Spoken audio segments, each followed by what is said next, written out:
సమర్థ సద్గురు సాయినాథ్ మహారాజ్కి జై. మన సాయి భక్తులందరికీ కూడా నమస్తే అండి. అందరూ ఎలా ఉన్నారు, ఏం చేస్తున్నారు? ఈరోజు వీడియోలోకి వెళ్లే ముందు బాబా గారి ఆశీస్సులు మీ అందరికీ దొరకాలని మనస్ఫూర్తిగా కోరుకుంటున్నాను. ఇంకా ఈరోజు బాబా ఏమంటున్నారు అనంటే, బిడ్డ, ఈరోజు నీకు ఎవ్వరికీ దక్కని ఒక గొప్ప అదృష్టాన్ని నీకు మాత్రమే ఈరోజు నేను ప్రసాదించబోతున్నాను. అంతేకాకుండా ఈ వీడియోని పూర్తిగా విను తల్లి. వీడియో పూర్తి అయ్యేలోపే నీకు ₹1,00,00,000 ఆస్తి అనేది నీ సొంతం అవుతుంది అని చెప్పి బాబా మనకి ఒక గొప్ప సందేశాన్ని ఇస్తున్నారండి. ఎందుకు బాబా ఇలా అంటున్నారు, ఏం చెప్పబోతున్నారు, ₹1,00,00,000 ఏంటి, దేని గురించి మాట్లాడుతున్నారు అనేది ఈరోజు వీడియోలో తెలుసుకుందాం. ఇంకా వీడియోలోకి వెళ్ళడానికి ముందుగా మన ఛానల్ని ఎవరైతే కనుక కొత్తగా చూస్తున్నారో వాళ్ళు ప్లీజ్ సబ్స్క్రైబ్ చేసుకొని చూడండి ఫ్రెండ్స్. మీకు వీడియో నచ్చితే కనుక ఒక చిన్న లైక్ చేసి సపోర్ట్ చేయండి. మీరు ఇంతవరకు కూడా ఎంతోమంది దగ్గర జ్యోతిష్యం చెప్పించుకొని అలసిపోయి ఉంటారు. కానీ నేను ఒక గురువు గారి గురించి తెలియజేస్తానండి. ఈ గురువు గారండి ఆదికొండ దేవత పూజారి సుబ్రహ్మణ్యరాజు గారు. ఈయన ఫోన్ నెంబర్ 9347293375. మాకు జీవితంలో ఎన్నో మార్పులను తీసుకొచ్చారండి ఈయన. అందువల్లే మీ అందరికీ కూడా తెలియజేస్తున్నాను. ఈ గురువు గారు చెప్పింది చెప్పినట్టుగా జరుగుతుందండి. అది కూడా కొన్ని రోజులలోనే. అంటే భార్యాభర్తల మధ్య గొడవలు, విదేశీ ప్రయాణం ఆలస్యం అవడం, ప్రేమ, పెళ్లి, సంతానం లేకపోవడం, కోర్టు సమస్యలు, గృహము మరియు కుటుంబ సమస్యలు, ధనం అనేది చేతిలో నిలబడకపోవడం, నమ్మిన వ్యక్తి మోసం చేయటం, స్త్రీలకు పురుషులకు సంబంధించిన గుప్త సమస్యలు ఎటువంటివైనా సరే కొద్ది రోజులలోనే పరిష్కరిస్తున్నారండి. అది కూడా ఒక ఫోన్ కాల్ ద్వారా. మీరు ఒకసారి ఆయనకి కాల్ చేసి చూడండి. ఇంకా వీడియోలోకి వెళ్దామండి. ఎవరైతే ఈ వీడియో చూస్తున్నారో వాళ్ళకి మాత్రమే ఒక గొప్ప అదృష్టాన్ని బాబా ప్రసాదిస్తున్నాను అని చెప్పి అంటున్నారండి. ఎందుకు బాబా ఇలా అంటున్నారు? అంతేకాకుండా ఈ వీడియో పూర్తయ్యేలోపే నీకు ఒక ₹1,00,00,000 ఆస్తి అనేది నీ సొంతం అవుతుంది అని.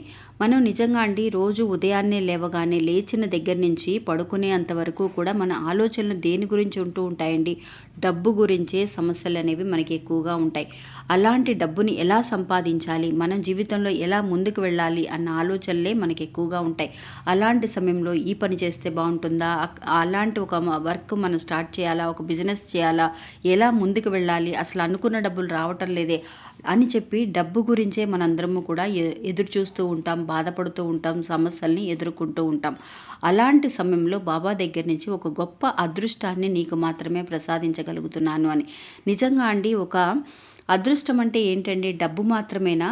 లేదంటే కనుక ఒక ₹1,00,00,000 ఆస్తి కనుక మనకి దక్కితే సరిపోతుందా జీవితంలో అనేది బాబా ఈరోజు మనకి ఒక చిన్న కథ ద్వారా మనకి తెలియజేస్తున్నారండి. మనం ఎప్పుడూ కూడా అదృష్టం అనేది లేదని, ఒక ₹1,00,00,000 ఆస్తి కనుక మనకి దక్కితే హ్యాపీగా ఉంటామని మనం అనుకుంటూ ఉంటాం. అలాంటి ఒక విషయానికి బాబా ఇచ్చే సమాధానం అండి. ఒక ఊర్లో ఒక 2 పిల్లలు ఉన్నారండి. అంటే వాళ్ళకి తల్లిదండ్రులు లేరు. ఆ 2 పిల్లలు కూడా వాళ్ళ అమ్మమ్మ తాతయ్య దగ్గర పెరిగారనమాట. వాళ్ళ అమ్మ నాన్న యాక్సిడెంట్లో చనిపోయారండి. చనిపోవడం వల్ల వాళ్ళ అమ్మమ్మ తాతయ్య పెంచుతున్నారు ఈ 2 ఆడపిల్లల్ని కూడా. వాళ్ళు నిజంగా అండి, వాళ్ళు స్కూల్కి వెళ్ళినప్పుడు కానీ, వాళ్ళ పేరెంట్స్ ఎవరైనా ఫ్రెండ్స్ వాళ్ళ పేరెంట్స్ వచ్చి ఆ స్కూల్కి వచ్చినప్పుడల్లా వాళ్ళ అమ్మ నాన్నల్ని రావటం, స్కూల్కి రావడం, వాళ్ళు మంచి మధ్యాహ్నం లంచ్లో వచ్చేసి క్యారేజీలు తీసుకురావడం, అంటే భోజనం లంచ్ తీసుకురావడం, అవన్నీ తినిపించడం, అలా చూస్తూ ఉన్నప్పుడు వాళ్ళకి వాళ్ళ అమ్మమ్మ వాళ్ళ స్కూల్కి తీసుకొచ్చినా సరే లంచ్, మా అమ్మ నాన్న ఉంటే బాగుండేది కదా, వాళ్ళు చూడు వాళ్ళ అమ్మ నాన్న పేరెంట్స్ అందరూ రోజు వస్తున్నారు, ఇలాగ ఒక పేరెంట్స్ డే కానీ ఒక మీటింగ్ కానీ అమ్మ నాన్న లేరే అన్న ఒక బాధతో వాళ్ళు ఉంటూ ఉంటారండి. అలాగే అదే స్కూల్లో ఇంకొక ఫ్రెండ్ ఉంది. వాళ్ళకి అమ్మా నాన్న ఉన్నారనమాట. కానీ ఆ పిల్లలు వాళ్ళ అమ్మా నాన్న మాట అనేది అస్సలు వినరండి. ఆ పిల్లలు పెద్దవాళ్ళు అవుతూ ఉన్న చిన్నప్పటి నుంచి అదే ఒకే స్కూల్ అనమాట. ఫ్రెండ్స్గా బాగా మంచి క్లోజ్ ఫ్రెండ్స్ అనమాట.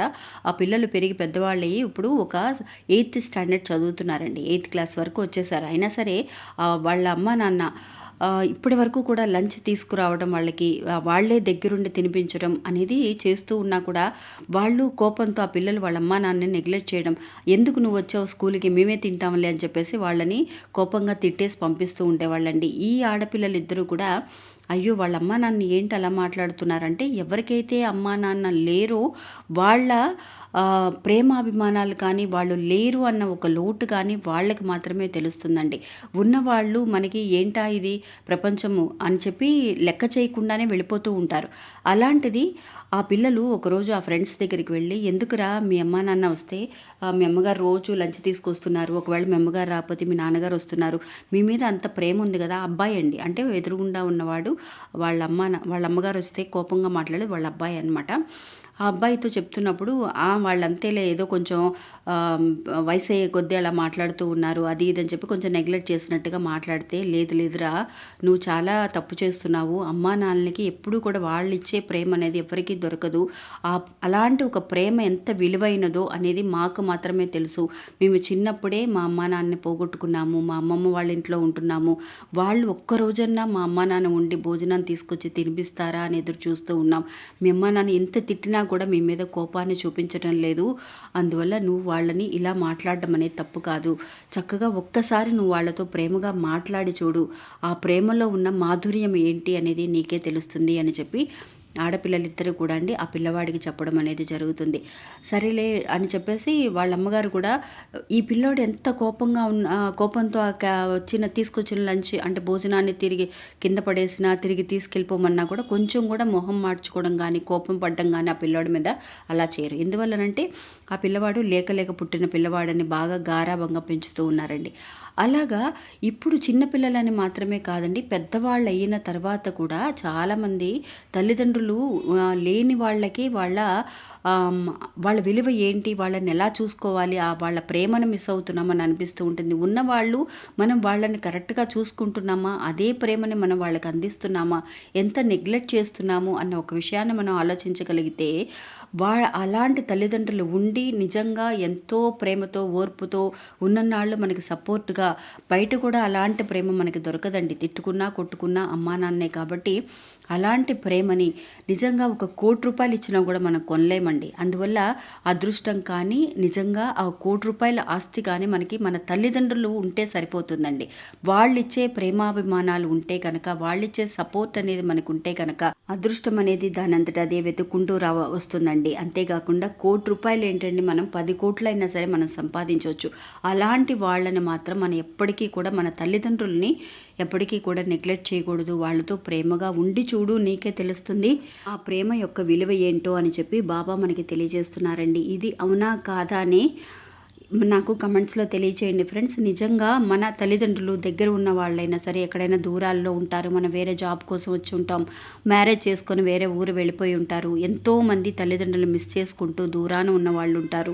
అలాంటి వాళ్ళని ఒక్కసారి వాళ్ళ దగ్గరికి వెళ్ళి పలకరించడం కానీ, ఎన్ని రోజులు జరిగిపోయిన గొడవలు ఏమైనా ఉన్నా కూడా అవన్నీ మర్చిపోయి ఆప్యాయంగా వాళ్ళని కౌగలించుకొని చక్కగా మన చేతుల మీదుగా వాళ్ళని తినిపించడం, వాళ్ళకి ఇష్టమైన పదార్థాలు, ఆహార పదార్థాలు కానీ, ఇష్టమైన వస్తువులు ఏదైతే అడుగుతున్నారో పెద్దగా ఖర్చు పెట్టపోయినా సరే లక్షల్లో వాళ్ళకి ఇష్టమైన చిన్న చిన్న వస్తువులైనా సరే వాళ్ళకి కొనిచ్చి ఆనందపరచడంలోనే ఉందండి ₹1,00,00,000 కంటే ఎక్కువ విలువైన సంతోషం అనేది అని చెప్పి బాబా మనకి తెలియజేస్తున్నారు. ఇంకా ఇది అండి ఈరోజు మన వీడియో.